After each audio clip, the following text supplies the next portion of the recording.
बिस्मिल्लाहिर्रहमानिर्रहीम। अस्सलाम वालेकुम dear students. English grade 8 unit 14. We have completed paraphrase and summary.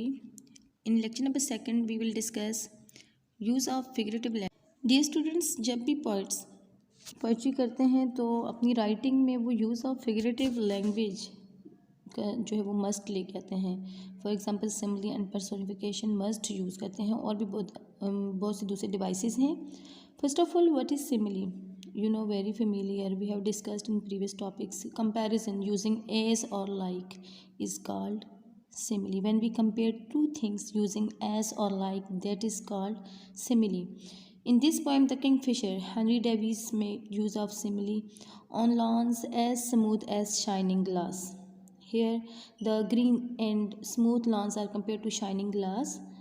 And the next figurative device which he used, what is personification? When human traits or qualities are associated with inanimate or non-living things, that is called personification. In this poem, the poet uses the personification many times. At the first, in company with trees that weep, willow tree. The first of all, आप background में tree देख रहे हैं, that is called willow tree. In company with trees जो है वो normally नहीं रोते. ह्यूमन बींग्स के साथ ये क्वालिटी होती है. Get thee on boughs and clap wings. Get thee on boughs and clap wings. शाहों पे बैठो और अपने परों को जो है वो क्लेपिंग करो. Clapping is also associated with. Okay, next thing is comprehension. We will discuss comprehension in this lecture. Unit number 14. First of all, what is the theme of the unit? It's the humbleness that increases the worth of a man, not the beauty. First question is, why does the poet connect the rainbow with the kingfisher? Kingfisher के साथ rainbow को क्यों connect?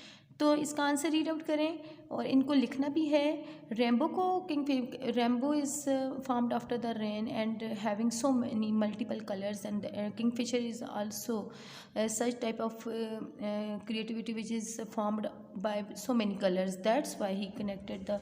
Okay, second question is, what characteristics does the poet share with the kingfisher? Okay, desire of living in quite lonely and peaceful places. Kingfisher की ये ख्वाहिश है कि वो ऐसी जगहों पे रहे for from the human beings and share with. ये वाली हुसूसियत बताइए कि वो लोनली प्लेसेस में जो है वो रहना पसंद करता है. Okay, question number 3 is, why does the poet say that and as her mother's name was tear? ये किस चीज़ की तरफ रेफर कर रहा है? Rainbow appears after rain.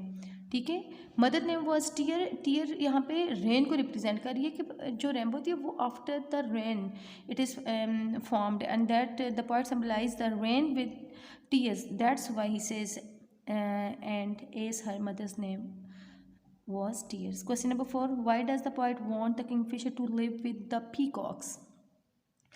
तो पोइट ये चाहता है कि जिस तरह पीकॉक्स खूबसूरत होते हैं और लॉन में और ओपन प्लेसेस में रह के अपनी खूबसूरती को डिस्प्ले करते हैं, तो किंगफिशर से भी कहते हैं कि तुम्हारे इतने खूबसूरत कलर है, तुम भी उन जगहों पे लॉन्स में जाके और ओपन स्पेसेस में जाके show off your beauty.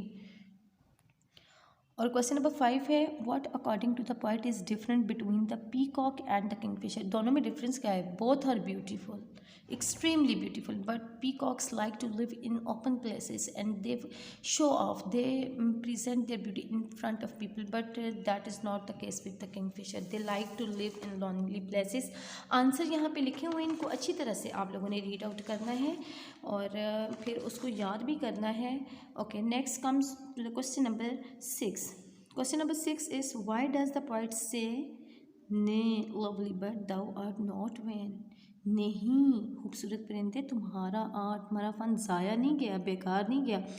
Poet means by saying nay lovely bird thou art not vain is beautiful bird, as you do not live among the crowd of people and is not appreciated by them despite of your beauty like peacock, but you not and your inner beauty humbleness, because of this quality your beauty has not wasted. ठीक है, यानी कि ये पसंद नहीं करते कि हम ओपन प्लेसेस में लोग उनको अप्रिशिएट नहीं कर सकते लाइक पीकॉक्स.